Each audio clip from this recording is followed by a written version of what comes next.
అన్న పార్లమెంట్ ఎన్నికల్లో మహబూబ్‌నగర్ నుంచి ఎవరు గెలిచేటువంటి అవకాశం కనబడుతుంది? ఖచ్చితంగా చెల్ల వంశీయుడు ఖచ్చితంగా గెలవాలి. ఎందుకు గెలవాలి అంటే డీకే అరుణాచల్ జాతీయ ఉపాధ్యక్షురాలు. ఇన్ని సంవత్సరాలు ఉంది కదా జాతీయ ఒక మన మామ్నార్కు ఒక్క హోదా తీసుకురాలి. హోదా కోసం ఇప్పటి నుంచో కొట్లాడుతున్నాం. పాలమూరు రంగారెడ్డి ప్రాజెక్ట్ కోసం హోదా కోసం కొట్లాడుతున్నాం. మళ్ళీ 10 సంవత్సరాలు ఉంది నరేంద్ర మోడీ వాళ్ళ అధికారం ఉంది కదా, వాళ్ళు తీసుకురావచ్చు కదా. అదే చెల్ల వంశీయుడు గెలిస్తే ఖచ్చితంగా మన పాలమూరు రంగారెడ్డి జాతీయ హోదా ఖచ్చితంగా వస్తుందని మేము ఆశిస్తున్నాం. ఎందుకంటే లోకల్లో మనకు కాంగ్రెస్ ప్రభుత్వం ఉంది, ఎమ్మెల్యే లోకల్ ఎమ్మెల్యే చెల్ల వంశరెడ్డి ఎంపీ అయితే ఖచ్చితంగా మనకు జాతీయ హోదా వస్తుందని మేము చాలా గట్టిగా నమ్ముతున్నాం. అందుకోనికి చెల్ల వంశరెడ్డి ఖచ్చితంగా గెలవాలని మా ఆకాంక్ష. కాంగ్రెస్ పార్టీ పైన ఎంతో కొంత వ్యతిరేకత వచ్చినట్టు కనబడతలేదు. ప్రతి పార్టీకి వ్యతిరేక వస్తుంది. ఇప్పుడు అన్ని నరేంద్ర మోదీకి వస్తుంది ఖచ్చితంగా వస్తుంది, కానీ వాళ్ళు మీడియా వాళ్ళు అట్లా క్రియేట్ చేస్తుండ్రు కాంగ్రెస్ ప్రభుత్వం పైన ఇట్లా ఉందని. ఖచ్చితంగా నరేంద్ర మోడీ 100% ఈసారి ఓడిపోతుండు, రాహుల్ గాంధీ ఖచ్చితంగా ప్రధానమంత్రి అవుతాడు అని మేము ఆశిస్తున్నాం. ఆయన పరిపాలన ఏ విధంగా అనిపిస్తూ ఉంది మోడీ పరిపాలన? మోడీ పరిపాలన ఓన్లీ అదాని అమ్మాయిలకి వేసిండు, సామాన్య మానవులకి ఏం చేసిండు? కరోనా టైంలో జీరో అకౌంట్ తీసిండు, 15 లక్షల రూపాయలు అకౌంట్లు వేస్తున్నాడు. ఇంతవరకు ఎవరికి వేసిండు? దాదాపు సెంట్రల్లో 2 లక్షల కోట్ల ఉద్యోగాలు ఉన్నాయి. మళ్ళీ మనకు తెలంగాణకి ఎన్ని ఉద్యోగాలు ఇచ్చిండు? ఏదో సంవత్సరానికి 4,000 5,000 ఉద్యోగ కానిస్టేబుల్ అవి వేస్తాడు. మళ్ళీ మిగతా చాలా ఉన్నాయి కదా, అవి ఉద్యోగాలు వేయచ్చు కదా. కేసీఆర్కు సేమ్ అట్లా మోసం చేయండి. చాలా దాదాపు 2-3 లక్షల ఉద్యోగాలు ఉన్నాయి మనకి ఇప్పటికి ఖాళీ. మళ్ళీ వేయలేదు కదా, వాడు ఏదో కానిస్టేబుల్ ఒక 10,000 ఇస్తాడు, అందులో ఒక 5,000 సెలెక్ట్ అయితే 5,000 అట్లే ఉంటాయి, ఇంకా అంతే అయిపోతుంది. సేమ్ ఇది ఒక అంతే.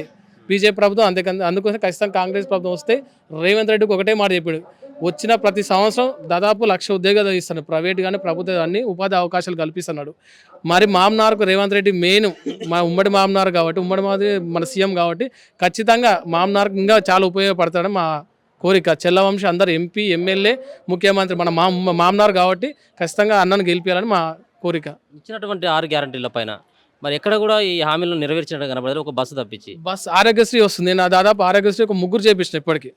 5 lakhs, ఒక 2 lakhs, 3 lakhs అలా చాలా చేపిస్తున్నా. ఉచిత బస్సు చేస్తుంది. ఇప్పుడు నిన్న రీసెంట్గా చెప్పింది ఏముంది, రేవంత్ రెడ్డి 2 లక్షల రూపాయలు రుణమాఫీ చేస్తున్నాడు. ఇప్పుడు చేయొచ్చు, చేయనికే నిమిషం కాదు, కానీ ఎలక్షన్ కోడ్ ఉంది, అది చేయనిక లేదు. మా అంటే ఒక 25 daysలో రిజల్ట్ వచ్చినామని ఎలక్షన్ మన 2 లక్షల రుణమాఫీ ఖచ్చితంగా చేసేస్తాడు. ఇంకేముంది, ఇంకా ఎగ్జామ్స్ ఇప్పుడు అయిపోయినప్పుడు మన టీఎస్పీ నుంచి కొత్త చేసిండు మళ్ళీ చైర్మన్, వాళ్ళ నుంచి ఎగ్జామ్స్ తొందరగా అయిపోయినామనే నోటిఫికేషన్ అయిపోయినామనే మనకు నోటిఫికేషన్ మళ్ళీ భారీ ఎత్తున వస్తున్నాయి.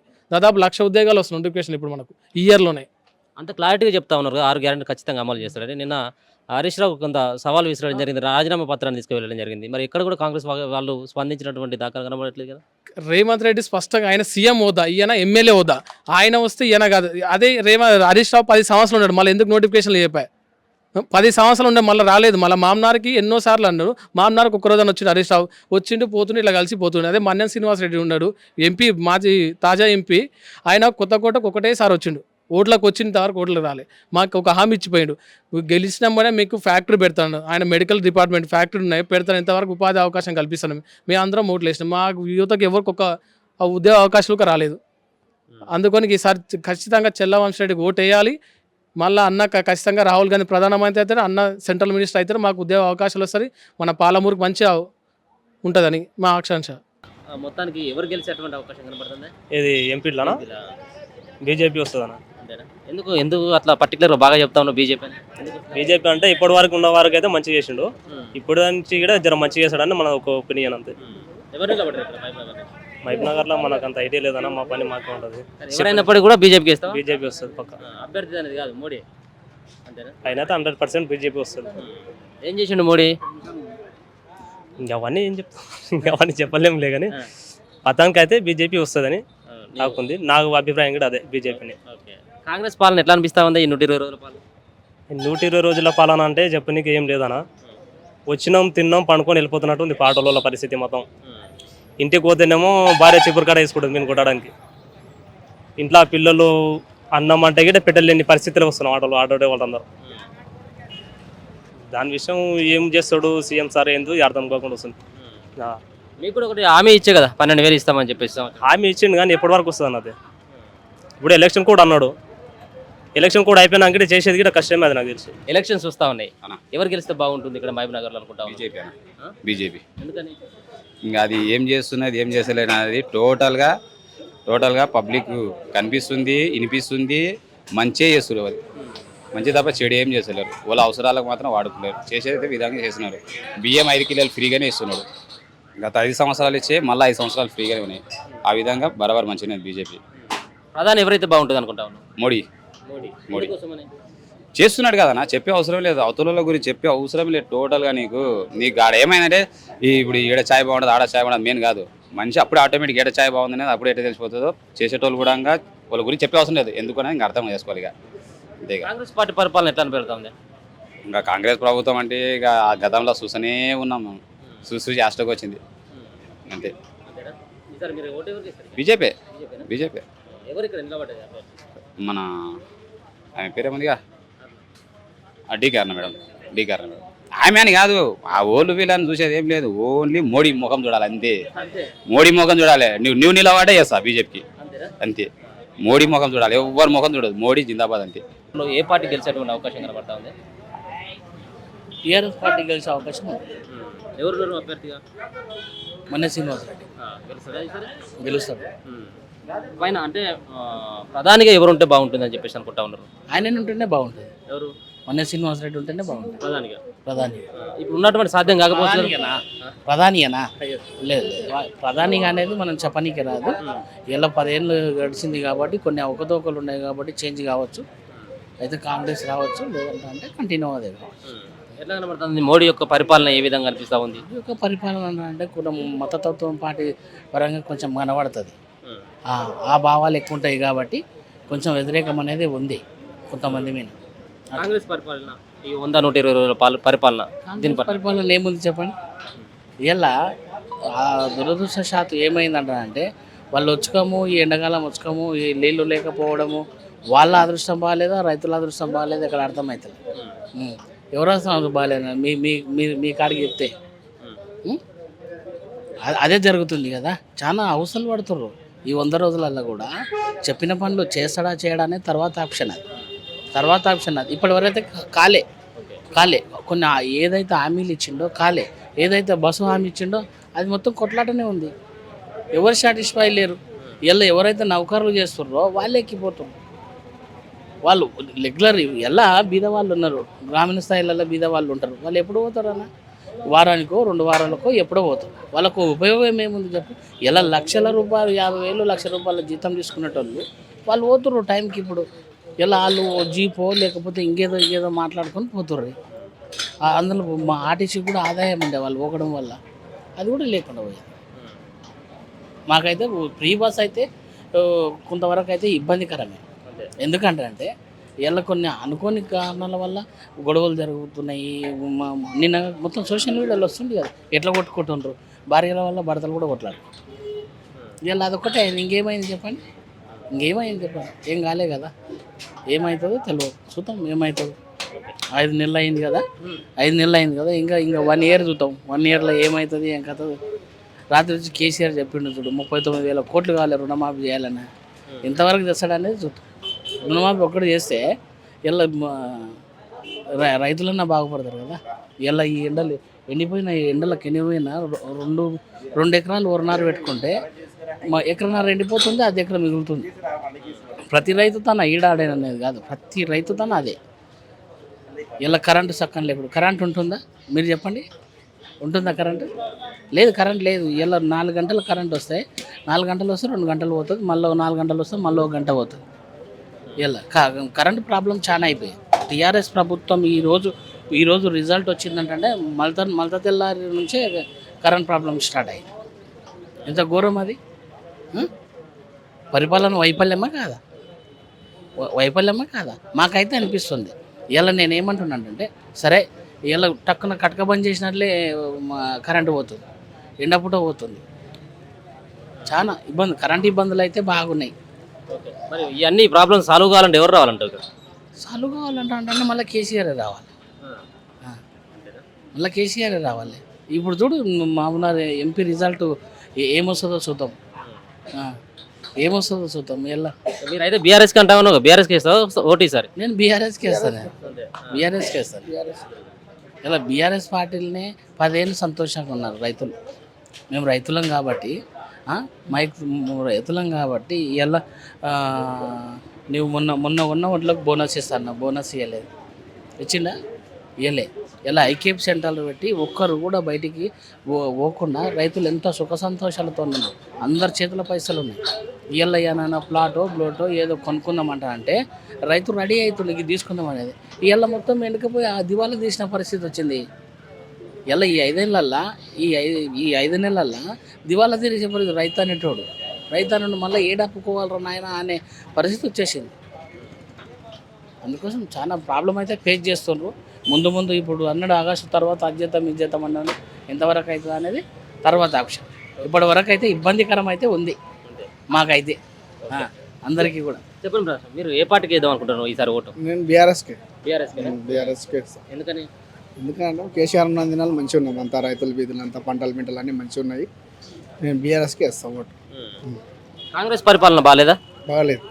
5 నెలల దినంలో బస్సులకు ఇచ్చిండు, అంత లొల్లి ఆగమాగం అడిగి వేసాడు. అంతే. ప్రధానికి ఎవరుంటే బాగుంటుందని అనుకుంటా ఉన్నావు? ప్రధాని అంటే అంత ఐడియా మాకు లేదు, చెప్పలేము. ప్రధాని మారితేనే మంచిగా ఉంటుంది కానీ చెప్పలేము ఇక, అంత పెద్దగా మాకు తెలియదు. బీఆర్ఎస్కే వేస్తాం మేము ఓటు. బీఆర్ఎస్కే వేస్తాం. ఇక్కడ మహబూబ్ నగర్ లో ఎవరు గెలుస్తారు? మీరు ఏ పార్టీ ఓటేస్తారు? మేము పువ్వు గుర్తుకే, పువ్వుకే వేస్తాం. ఈసారి అయితే కంపల్సరీ పువ్వుకే వేస్తాం. కృష్ణన్న దగ్గర మా కృష్ణన్న చీరలు ఇచ్చినప్పుడు కుంకుమ ముత్తైదే కుంకుమ పసుపు కుంకుమ అని మేమైతే తీసుకున్నాము. అప్పుడు వేసినాము, ఇప్పుడు కానీ వేస్తాము. మాకు ఆయన గెలిచిన ఆయన అయితే మాకు ఇప్పుడు 6 గ్యారంటీలు ఇచ్చిండు కానీ కాదు బస్ మాత్రమే ఫ్రీ చేసిండు. ఏం మాఫీ చేయలేడు, ఏం చేయలేడు. ఇంతవరకు రైతు బంధు పడతలేవు, ఏవి పడతలేవు. ఏం చేస్తే ఆయనకు తెలియదు కానీ ఇప్పుడైతే కంపల్సరీ పూకేస్తాం. పూకేస్తాం. ప్రధానిగా ఎవరుంటే మంచిగా ఉంటుంది అనుకుంటా ఉన్నారు? మోడే ఉండాలి. ఎందుకు మోడీ ఉండాలి? ఆయన అన్ని మంచిగా బియ్యం ఇస్తున్నాడు, బియ్యం ఆయన తింటున్నాము. మళ్ళా 2 వేలు వేస్తున్నాడు. ఉంటాం మేము పువ్వుకే వేస్తాం. వేస్తాం. డీకే అరుణమ్మ గెలుస్తుంది? మా ఊళ్ళో ఓట్లు మస్తు పోయినాయి ఆయనకు, మా విష్ణాన్నకు. మా ఊళ్ళోనే ఎక్కువ పోయినాయి. మేము విష్ణాన్నకి వేసాం, చీరలు తీసుకున్నాము, ముత్తైల కుంకుమ పసుపు తీసుకున్నాం మేము అంటనని నమ్మకంతో. ఎల్లకాలం ఉంటుంది ముత్తైల కుంకుమ పసుపు అని నమ్మకంతో వేసినాం మేము. అప్పుడు బీజేపీకే విష్ణాన్నకే వేసినాం మేము. ఇప్పుడు అరుణాకే వేస్తాం. మాకు రుణమాఫీ కావాలి, రైతు బంధు కావాలి, మాకు ఊరికి రోడ్లు మంచిగా కావాలి, నీళ్లు లేవు, నీళ్ళు లేక చేస్తున్నాము, అన్ని కావాలి మాకు. ఇంటికి మా ఊరికి మాకు మంచిగా అనిపిస్తే పువ్వు గుర్తే చేస్తాం. మా అవతల వేపించుకున్నాడు, గెలిపించుకున్నాడు, అవతల పడ్డాడు. మాకు యాది లేదు, నీళ్ళ కూడా చేస్తున్నాం మేము. ఎవరికి వేస్తారు ఓటు? అన్నమ్మకి వేస్తాం. మా ఊరికి మంచిగా, మా ఊరికి ఎవరు మంచిగా చేస్తారో వాళ్ళకి వేస్తాం. ఎవరు చేస్తారు అనుకుంటాను మరి మీ ఊరికి మంచిగా? అన్నం చేస్తే అన్నమ్మకి వేస్తాం. ప్రధానిగా పైన ఎవరుంటే ఏ పార్టీ ఉంటే మంచిగా ఉంటుంది అనిపిస్తుంది? పైన ఎవరు ఉండాలి? ప్రధానిగా ఎవరుంటే మంచిగా ఉంటుంది అనుకుంటా ఉన్నా? మోడీ ఉండాలి. కాంగ్రెస్ పార్టీ మంచిగా పరిపాలన చేస్తానట్టున్నది కదా? మంచిగా నున్నానే చేసాడు, నున్నగా. ఇదంతా నున్నా లేదు అబిట, ఇదంతా నున్నానే ఉన్నది. నచ్చట్లేదా మరి కాంగ్రెస్ పార్టీ పరిపాలన? నచ్చట్లేదా పరిపాలన? నచ్చింది. నచ్చినందుకే మొత్తం నున్నగా నీళ్ళు మాకు ఎంతో మంచిగా ఉన్నది. రుణమాఫీ చేసిండు, రైతు బంధు చేసిండు, 2000 వేసిండు. ఇక బస్సు ఒక్కటి ఎక్కిపోండి చల్లగా అంటే బస్సు ఒక్కటి వేసిండు. ఆ బస్సులు ఆడేళ్ళని మొత్తం సమిరగా దిక్కులేదు, నువ్వు కూడా దప్పుడు. ఆ బస్సు లేకుండా సరే, మాకు బస్సు లేకుండా సరే మాకు రుణమాఫీ, రైతు బంధు, పింఛన్లు, ఇండ్లు, నల్లలు ఇవన్నీ మాకు మంచిగా అనిపిస్తే మంచిగా మంచిగా బస్సు లేకుంటే సొమ్ములు పోతున్నాయి బస్సుల్లో. నువ్వు కూడా తప్పుడుకు సొమ్ములు కూడా పోతున్నాయి. మాకు ఆ బస్సు లేకుండా సరే మాకు ఊళ్ళో మంచిగా ఉండాలి, మాకు ఊరు మంచిగా ఉండాలి, రైతు బంధు కావాలి, రుణమాఫీ కావాలి, మంచిగా ఉండాలి మాకు. ఇప్పుడు రానున్నటువంటి ఎంపీ ఎలక్షన్స్ లో ఎవరు గెలిచినట్టున్నది? మీరు ఏ పార్టీకి ఓటు వేయాలనుకుంటా ఉన్నారు? 100% డీకే అరుణమ్మ గారు గెలవడం తథ్యం. ఎవరు అవునన్నా కాదన్నా డీకే అరుణమ్మ విజయాన్ని ఆపడం ఎవరి తరం కాదు. ఎందుకంటే గతంలో డీకే అరుణమ్మ గారు మంత్రిగా ఉన్నప్పుడు కావచ్చు, గద్వాలలో ఎమ్మెల్యేగా ఉన్నప్పుడు కావచ్చు, అనేక అభివృద్ధి కార్యక్రమాలు చేసింది. 215 కిలోమీటర్లు ఒక మహిళ అయ్యుండి లక్ష్మీదేవిపల్లి ఎత్తిపోతల పథకానికి ఒక మహిళా ఎండు పాదయాత్ర చేసి ఆ ఘనత ఓన్లీ డీకే అరుణమ్మ గారికే దక్కుతుంది. ఎందుకంటే వాస్తవానికి గత 10 సంవత్సరాల నుంచి దేశంలో నరేంద్ర మోడీ గారు చేస్తున్నటువంటి సంక్షేమ పథకాలు ప్రతి చిట్ట చివర ఉన్నటువంటి గ్రామీణ స్థాయిలో ప్రతి చిట్ట చివరలో ఉన్నటువంటి కుటుంబానికి అందింది. వాళ్ళు ఇప్పుడు ఓటు అడగడానికి వెళ్ళినప్పుడు ప్రతి వారు ఏం చెప్తున్నారంటే ఇది దేశం ఓటు బాబు, మేము ఖచ్చితంగా మోదీ గారికే ఓటేస్తాం, డీకే అరుణమ్మ గారినే గెలిపిస్తామని చెప్తున్నారు. కాబట్టి ఘంటాపదంగా డీకే అరుణమ్మ గారు 3 లక్షల నుంచి 4 లక్షల ఓట్ల మెజారిటీతోని బంపర్ మెజారిటీతోని గెలవబోతా ఉంది. ఎవరు అవునన్నా కాదన్నా కాంగ్రెస్ వాళ్ళు టీఆర్ఎస్ వాళ్ళు మస్తా అంటుంటారు. ఇచ్చిన 50 ఏళ్ళు కాంగ్రెస్కి అధికారం ఇచ్చినాం, ఆ 50 ఏళ్లలో చేయని అభివృద్ధి ఇప్పుడు ఎలా చేస్తారని నేను ప్రశ్నిస్తా ఉన్నాను. ఇప్పుడు రేవంత్ రెడ్డి గారు ఇప్పుడు చెప్తాడు 17 లోక్సభ నియోజకవర్గాలు గెలిస్తేనే అన్ని పథకాలు అమలు చేస్తామని అంటున్నాడు. మరి ఈ మాట అసెంబ్లీ ఎలక్షన్లో ఎందుకు చెప్పలేవని మేము ప్రశ్నిస్తా ఉన్నాం. ఎందుకంటే ఇప్పుడు నువ్వు ఇవ్వాల్సిన పథకాలు చాలా ఉన్నాయి. ఇప్పుడు 2500 రూపాయలు మహిళకు కావచ్చు, ఇవ్వలేవు.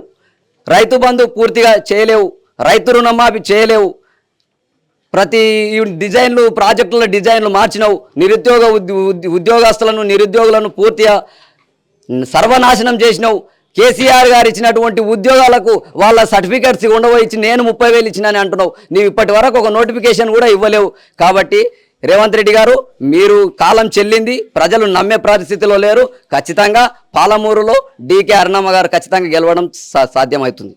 ప్రధానిగా ఎవరుంటే బాగుంటుంది? ప్రధానిగా ఎట్టి పరిస్థితుల్లో నరేంద్ర మోడీ గారికి ధీటైన వ్యక్తి కావచ్చు. దేశంలో ప్రపంచ దేశాలు సైతం నరేంద్ర మోడీ గారిని కొనియాడుతూ ఉన్నాయి. కాబట్టి నరేంద్ర మోడీ గారికి దేశంలో ఎలాంటి అపోజిషన్ వ్యక్తి లేడు. ఖచ్చితంగా నరేంద్ర మోడీ గారే ఉంటారు. మహబూబ్నగర్లో ఎవరు గెలిచినట్టుంది? మహబూబ్నగర్లో ఇలా కేంద్రంలో బీజేపీ ప్రభుత్వంకు ఎలాంటి వ్యతిరేకత లేదు కాబట్టి డీకే అరుణమ్మ మంచి మెజార్టీతో గెలిచి పార్లమెంటుకు మెంబర్గా పోతారని చెప్పి ఇక్కడ మేమందరం నమ్ముతాము. ఎందుకు డీకే అరుణకే ఓటేయాలని చెప్పేసి అనుకుంటా ఉన్నారు? కేంద్రంలో మంచి పాలన ఉంది. పాలనకు బీజేపీ ప్రభుత్వానికి వ్యతిరేకత ఇంతకుముందు 10 సంవత్సరాలకు మంచి పాలన ఉంది కాబట్టి అరుణమ్మని గెలిపించి ఒక గిఫ్ట్గా కేంద్రానికి పంపిస్తారు డీకే అరుణమ్మని చెప్పి నేను నమ్ముతాను. రాష్ట్రంలో కాంగ్రెస్ పార్టీ అధికారంలో ఉన్నది, ఎందుకు బీజేపీ పార్టీకి వెళ్ళాలనుకుంటా ఉన్నారు? 6 గ్యారెంటీలు మొన్న చెప్పి వాటికి ఎలాంటి బేస్ బునాదులు వేయలేదు కాబట్టి ఇలా సామాన్య ప్రజలందరూ కూడా రాష్ట్రంలో ఉన్న కాంగ్రెస్ పార్టీని వ్యతిరేకిస్తూ ఉన్నారు. మీరు మోడీ జపం చేస్తూ ఉన్నారు, మోడీ ఏం చేసిండు ఇక్కడ రాష్ట్రానికి కానీ దేశానికి కానీ? మోడీది బీసీల పాలన. ఇలా 60 సంవత్సరాలు కాంగ్రెస్ పార్టీకి అధికారం ఇచ్చారు.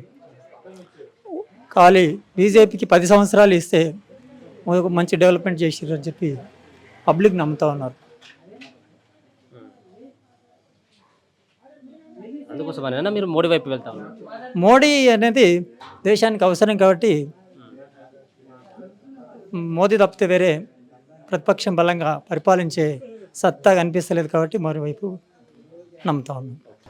ఇప్పుడు ఎన్నికలు వస్తా ఉన్నాయి కదా, ఎంపీ ఎన్నికలు, ఏ పార్టీ గెలిచినట్టున్నది ఇక్కడ మహబూబ్నగర్లో? ఎక్కువ శాతం బీజేపీ అంటున్నారు. బీజేపీ. నువ్వేమనుకుంటా ఉన్నావు? అనుకుంటున్నాను. నువ్వు కూడా బీజేపీ అనుకుంటా ఉన్నావా? ఎవరు నిలబడరు ఇక్కడ బీజేపీ నుంచి? గెలుస్తుంది సరే. అంతేనా? ప్రధానంగా ఎవరుంటే మంచిగుంటుంది అనుకుంటా ఉన్నావు? ఫస్ట్ అయితే ఏమని చూడాలి కదా, తొలితే ఇప్పుడే అంతే. సినిమా చూసారు, ఏమని చూస్తారు సార్. ఎందుకు బీజేపీ పార్టీ కొట్టేయాలనుకుంటా ఉన్నావు? నరేంద్ర మోడీ గురించి ఏం చేసిండు నరేంద్ర? మంచి సౌకర్యం చేస్తాడు. ఏం చేసిండు? కొన్ని వసతులు కల్పిస్తున్నాడు అంతేనా? బీదలకు. ఓకే. పోయినసారి ఏ పార్టీకి వేసినావు? సార్ టీఆర్ఎస్కి. టీఆర్ఎస్కి వేసినావు కానీ ఇప్పుడైతే టీఆర్ఎస్కి వేయవు ఇక. సరే ఈసారి పువ్వు గుర్తుకెళ్ళి. పువ్వు గుర్తుకేనా? అక్క ఇక్కడ మహబూబ్నగర్లో ఎవరు గెలిచేటువంటి అవకాశం? డీకే అరుణ. డీకే అరుణ. డీకే అరుణ. ఎందుకని? ఆమె బీజేపీ సపోర్టర్, బీజేపీ సపోర్టర్స్, అందుకు బీజేపీ గెలుస్తుంది అంతే. బీజేపీ గెలుస్తుందా? అంతే. ఎవరు కావాలి ప్రధాని, ఎవరైతే బాగుంటుంది అనుకుంటా? మోడీ. మోడీ. ఎందుకని? రాహుల్ గారు తుర్కోలకు చేస్తాడు కనుక అందువరకు మేము మోడీకి సపోర్ట్ చేస్తాం అంతే. అంతే. తెలంగాణ కానీ దేశానికి కానీ మోడీ ఏం చేసిండని ఏం చెప్పగలుగుతారు? తెలంగాణకు ఏం చేసిండు అనేది ప్రజలు చెప్పాలి. దేశానికి మోడీ ఏం చేసిండంటే రామాలయం తెచ్చిండు. భారతదేశము 6వ స్థానానికి దాన్ని తెచ్చిండు. విదేశాలలో మన అంతర్జాతీయ సదస్సు జరిగింది మన దేశంలో. దానికి చాలా ఉన్నాయి reasons, there are so many reasons. అంతే. రైట్. ఈసారి మహబూబ్నగర్లో ఖచ్చితంగా గెలుస్తుంది అని అనుకుంటున్నాం.